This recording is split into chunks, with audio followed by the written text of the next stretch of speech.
Hi students, welcome to Learning Management System, Department of Collegiate and Technical Education, Government of Karnataka. Myself Jagdish Mulge, lecturer in Computer Science and Engineering branch. I will be dealing with the subject data structures using C, which is for fourth semester students who are studying Computer Science and Engineering course in diploma.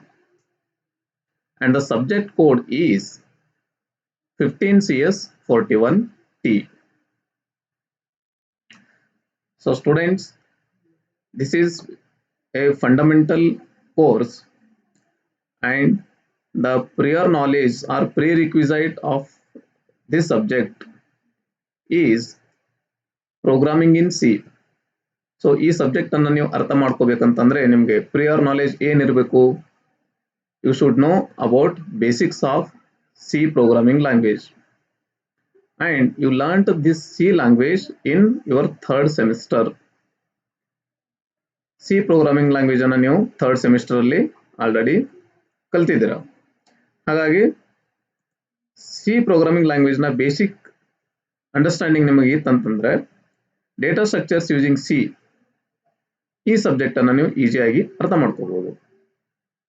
Okay students, so let me explain you the subject overview. This is the overview of this subject, that is data structures using C. This subject consists 6 units. Unit 1 deals with pointers and dynamic memory allocation. Unit 2 files. Unit 3 introduction to data structures and linked list. Unit 4 stack and queues. Unit 5 trees, and Unit 6 applications of data structures. The teaching duration of the first unit is 8 hours, and from the exam point of view, the marks weightage of the first unit is 22 marks. Coming to the second unit, that is files.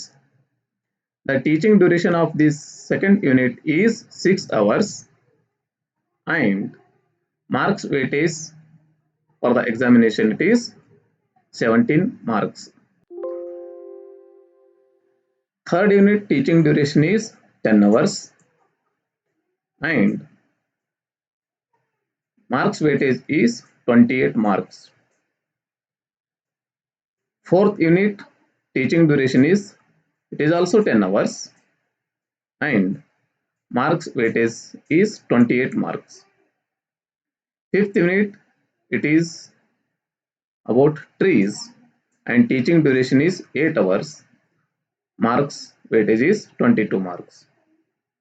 And the last unit, sorting, searching and applications of data structures, it is duration is 10 hours and marks weightage is 28. Hence, the total teaching duration of the subject, it is 52 hours, and the maximum marks will be 145 marks, of which you have to attempt for 100 marks. Okay students, this is subject overview. Now coming to the first unit, pointers and dynamic memory allocation. So the course outcome of the first unit is to illustrate the concepts of pointers and dynamic memory allocation with programs. So first unit course outcome ಏನಿದೆ ಅಂತಂದ್ರೆ pointers basic concepts ಏನು, ಜೊತೆಗೆ dynamic memory allocation. What is dynamic memory allocation, what is the process, what are the underlying concepts of dynamic memory allocation as well as pointers. We will study in detail along with various programs. Okay students, so now let us start the first unit of this subject. The first unit is pointers and dynamic memory allocation. So what all concepts will be discussed in the first unit? We will discuss concept of pointers, how to declare and initialize pointers, and how to access variables using pointers, and arithmetic operations can be performed on pointers, and how to use pointers with arrays, and pointers and character strings, pointers and functions, how pointers can be used as a function arguments, pointers to function, and pointers and structures. So first unit ಅನ್ನು ನಾವು two parts ಅಲ್ಲಿ study ಮಾಡ್ತೀವಿ. First one pointers, second one dynamic memory allocation. So coming to the second part, dynamic memory allocation, we will study the introduction of dynamic memory allocation process, allocating a block of memory using malloc function, allocating multiple blocks of memory using calloc function, and releasing the used space using free function, and the last one, altering the size of memory using realloc function. So this is the syllabus of the first unit. Okay students, so in this first session we will discuss these many concepts: introduction, understanding pointers, and accessing variable through pointer. Then what is pointer? A pointer is a variable that stores memory address of another variable. So variable ಅಂದ್ರೆ ಏನು? You already learned this in C programming. So variable ಅಂತಂದ್ರೆ ಒಂದು temporary notation that will store some values ಅಂತ ನೀವು C language ಅಲ್ಲಿ ಕಲ್ತಿದ್ದೀರಾ. So pointer is also a variable that stores the memory address of another variable, or that holds the memory address of another variable. ಇನ್ನೊಂದು variable memory address ಅನ್ನ ಏನು store ಮಾಡುತ್ತೆ ಅದನ್ನ ನಾವು pointer ಅಂತ ಕರಿತೀವಿ. So in the definition, the word used address. So what do you mean by this address? Here the address means memory location. So what is memory? Memory ಅಂತಂದ್ರೆ computer physical memory. Computer organisation subject ಅಲ್ಲಿ ನೀವು ವಿಸ್ತಾರವಾಗಿ ಕಲ್ತಿದ್ದೀರಾ memory ಅಂದ್ರೆ ಏನು, CPU, all the concepts you learned there. So here address means memory location. So memory location ಏನಿರುತ್ತೆ, that is always a whole number. Keep this in mind. Okay students, so memory location is always a whole number. It is not in fraction. From the DCET exam point of view, this point is important. Memory location is a whole number. ಯಾವಾಗಲೂ ಒಂದು ಇದನ್ನು whole number ಅಲ್ಲಿ ಇರುತ್ತೆ ಅಂತ ನೆನಪಿಟ್ಕೊಳ್ಬೇಕು.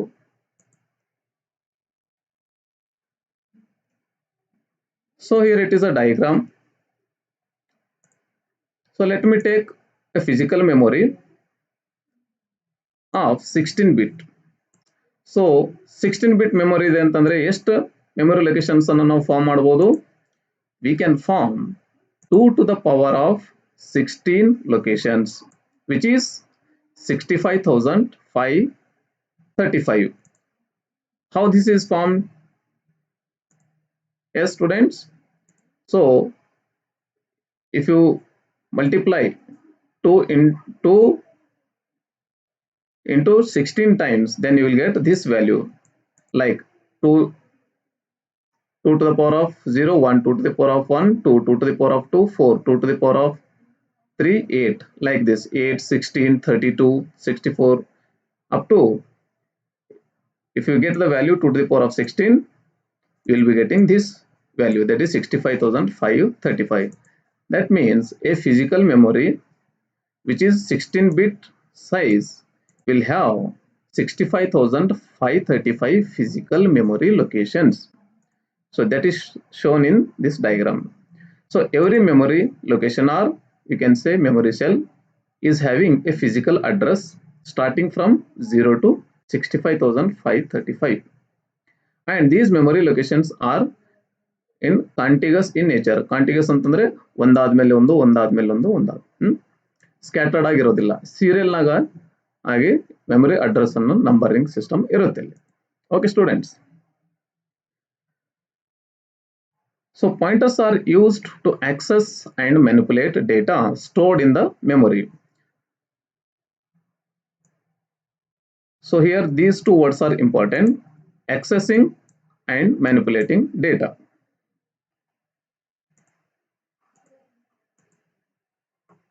So these pointers are used to access and manipulate data stored in the memory. So whenever a variable is defined in C language, a memory location is assigned for it. So in that memory location, the value of that variable is stored. Then how to determine that address? How to determine address of a variable? So in the definition of pointer, it is said that pointer is a variable that holds the address of another variable. Then how to determine that address of a variable? So we can determine address of a variable using the address operator or AND operator. You can all say AND operator to determine address of the variable. So let me take one example for more clarity. Here it is a simple C program. I have taken one variable and there are two printf statements. One statement is printing the value of the variable and second statement printing the address of the variable, and it gives the output 179, and here its address is 35, 36, 16, 14, 52. So this is a hexadecimal number. So students, keep in mind that always memory addresses are in hexadecimal form.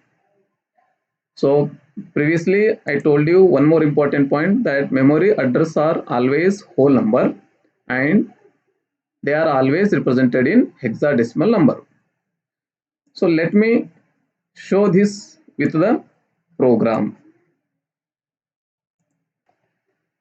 Here it is my C compiler.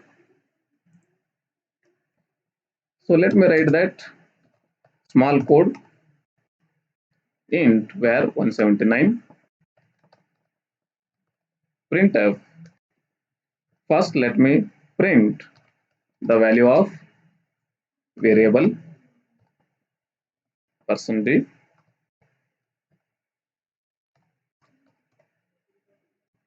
and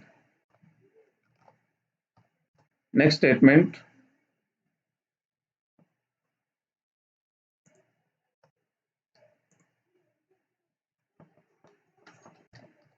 printf.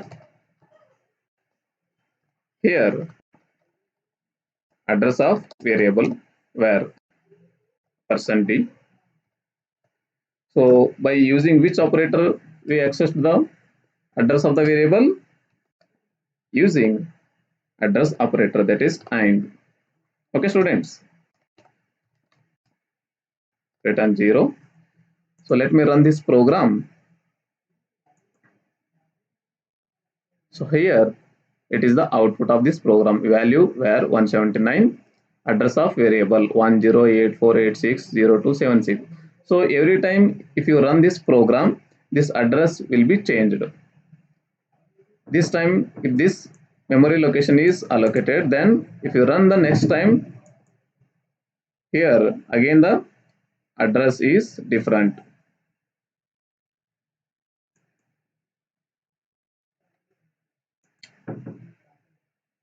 See, this time the memory address is different than the first one. Understood?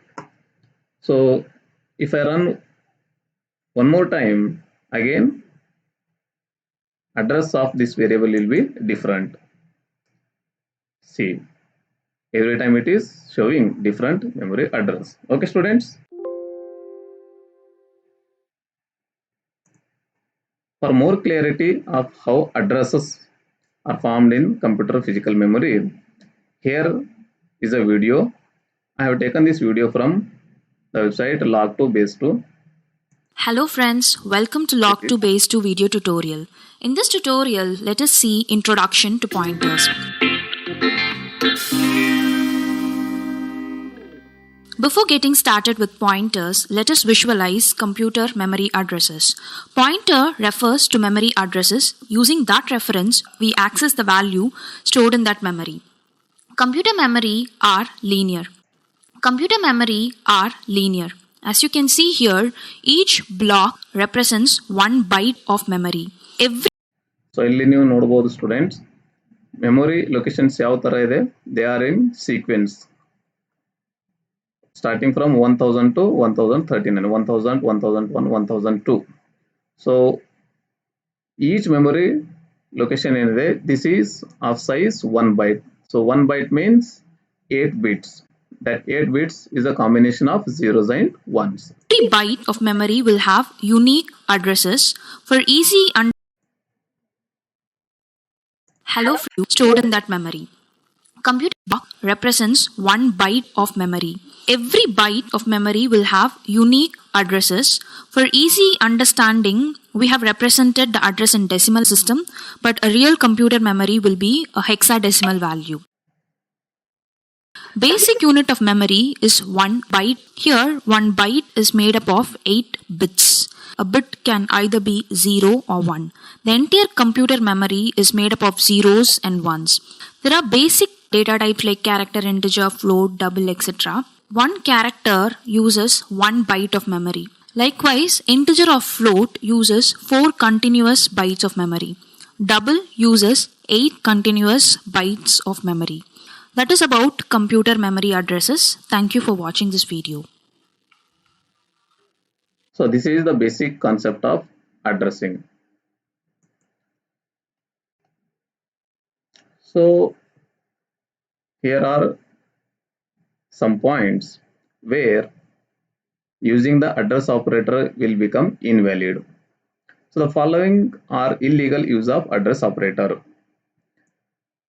Using address operator to a constant numbers is illegal, and using address operator to an array. So we cannot use ampersand or address operator to the array. Also, we cannot use address operator to the expression, pointing at an expression. So such type of expressions are not allowed along with the address operator. Okay, students.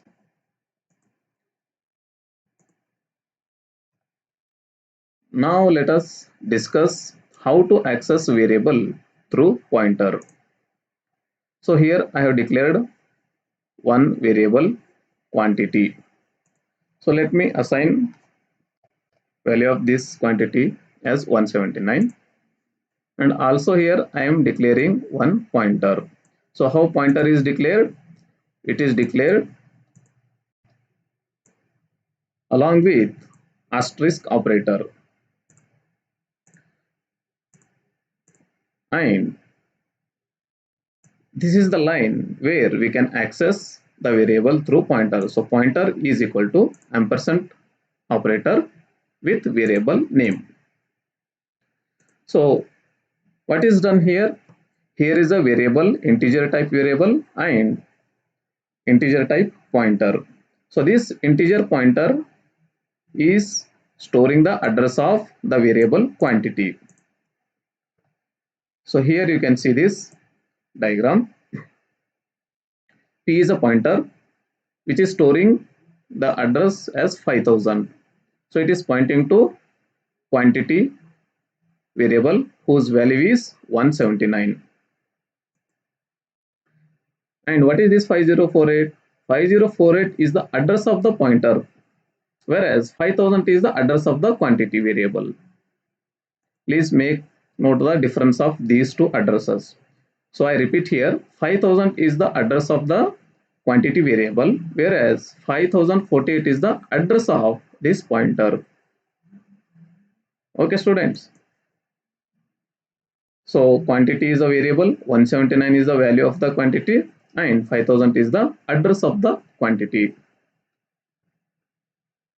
So here it is one more example of a pointer, how to access this pointer, how to access the variable through the pointer. So let me show this through the program execution. So here it is my C compiler. So I am declaring the integer variable quantity whose value is 179, and I am taking one pointer int star p, which is a pointer variable, and p equal to ampersand of quantity. So carefully observe this third line. So this is the statement which tells us how to access a variable through pointer, that is accessing variable through pointer.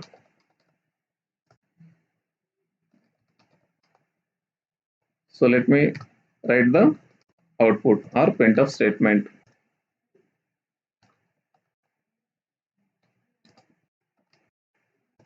Value of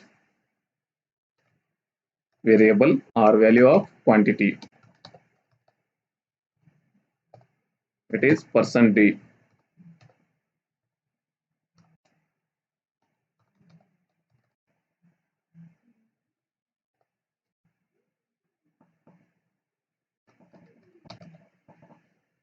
Printf.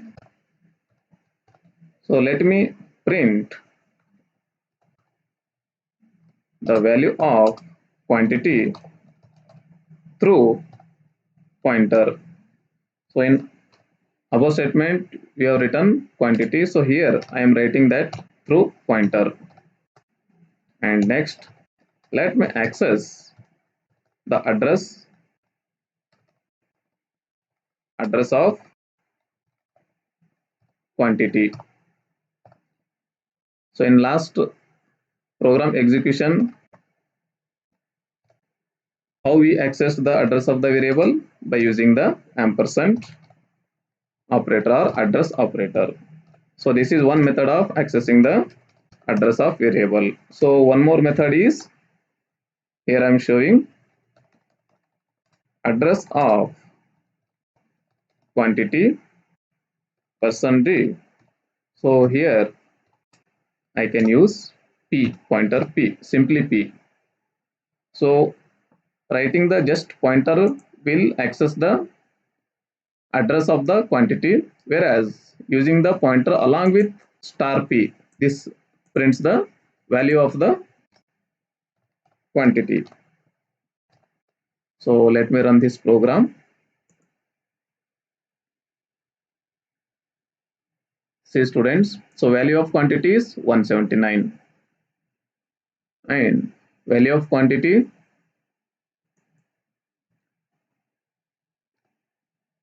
so again here also 179, 179, 179. So I am accessing the value of quantity with the variable quantity as well as with the variable pointer, both giving the same result 179, 179. So next, see the next two printf statements. So here address of the quantity is, I am printing this with the help of address operator. So it is giving the address of quantity 2144440140. Next also I am printing address of the quantity with the help of pointer variable. So here also you check this, the last statement output is also same, that is address of quantity is 2144440140. So both statement are having the same memory address. Understood the concept? That is address of the quantity is this 2144000140. This address is stored in the variable pointer variable p. Okay students, so let me execute it once again. So this time the address are different. So every time addresses will be different. Okay students, so this is how we can use the pointers to access the variables or to store the address of the variable. So what we discussed in this session, so we discussed about the definition of the pointer and what is the address, how addresses are represented, and how can one access the address of a variable, and how to declare a pointer variable, and how to access the pointer variable, normal variable through the pointer. So these many things we understood in the today's session. Thank you for watching this video. If you have any suggestions or feedback, please write us at lms.dttech@gmail.com. Thank you for watching this video.